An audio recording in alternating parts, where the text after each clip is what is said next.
everyone, so today I have my top 5 makeup brushes for you guys. These are just my top 5 that if I could only pick 5 of my 8,000 makeup brushes that I have, these are the 5 that I would pick and I would recommend for everybody to have in their kit. So I'm going to just get right into it and show you my brushes. Just a disclaimer, they are dirty. I probably should have washed them before filming this video, but I do use these on pretty much a day-to-day basis, or whenever I'm doing my makeup, I'm always using and reaching for these 5. I do use other brushes, but like I said, these are my top 5 that everyone must have. So first up is the Sigma Round Kabuki, the F82 brush. I love this for buffing in my foundation, my concealer, and I really like the finish that this gives. It gives a really nice airbrushed look to the skin, and it also kind of blends in the foundation so that it doesn't look too cakey, it doesn't look flaky, it doesn't kind of like cling on to dry patches. I love this brush, and I think that it is well worth the money. Every cent that you pay for this is worth it. I love this, and since I've gotten it, I have not used another method of applying my foundation. The next brush is the Real Techniques brush by Samantha Chapman, and this is the blush brush.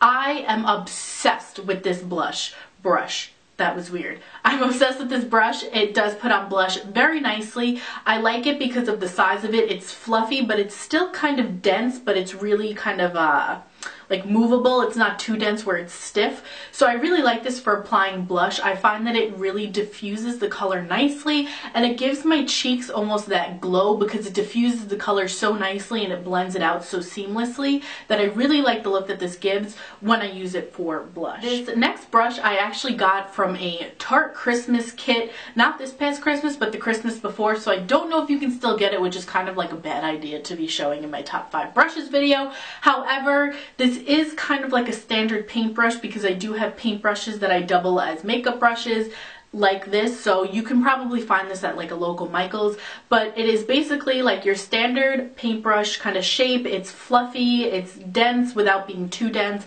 and I really like this for applying highlighter. I use this pretty much all the time when I'm using powdered highlighters because it's fluffy enough that it doesn't give you just like a straight line sparkle. It helps to diffuse it and blend it out and look really glowy. I also like this for traveling, and I will just throw this in my purse with my powder, and I like it because it's good to just kind of dot on the powder in my T-zone, which is typically the area that I get oily and I do find myself needing to reapply powder. I'll just kind of dab it on, and I love this brush for that. You can use it to apply powder, you can use it to apply blush if you wanted. You could probably even get away with using it for bronzer because it is kind of skinnier along the top, so you can like contour with it pretty nicely. Like this brush, it's a great multi-purpose brush, and like I said, you could probably find this at Michael's for pretty cheap, so it is definitely a good buy. This next brush is the E55 eye shading brush from Sigma. This is one of the first makeup brushes that I ever bought, and it's just your standard typical flat shading brush. I love this brush for packing on color. I also like it for smudging color underneath my lower lash line. I don't always use it for that, but it can double for that purpose.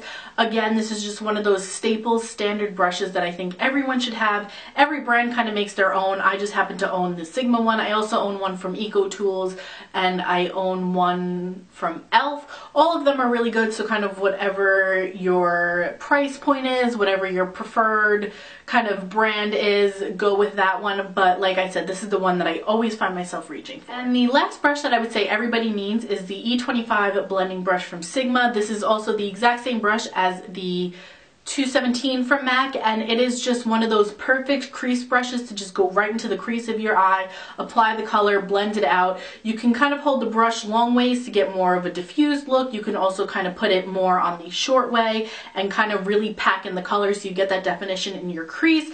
Typically what I do is I pack on the color with it like short ways so that it's really packing in the color, and then I'll flip the brush and I'll blend it out to kind of just diffuse it and really give me that nice seamless look. And again, this is the E25 blending brush, highly recommended, and this is also the same thing as the MAC 217 brush. So those are my top 5 brushes. Like I said, I do have more than enough makeup brushes that I will ever need for one face, but these are the 5 that I would say everybody should probably have in their kit or some variation of such, because I think that these are just great staples and you can pretty much create any look that you need with these brushes. So I hope that you will enjoy. Thank you so much for watching. Make sure that you check out all of my links down below, and until the next time, I will see you guys in the next video.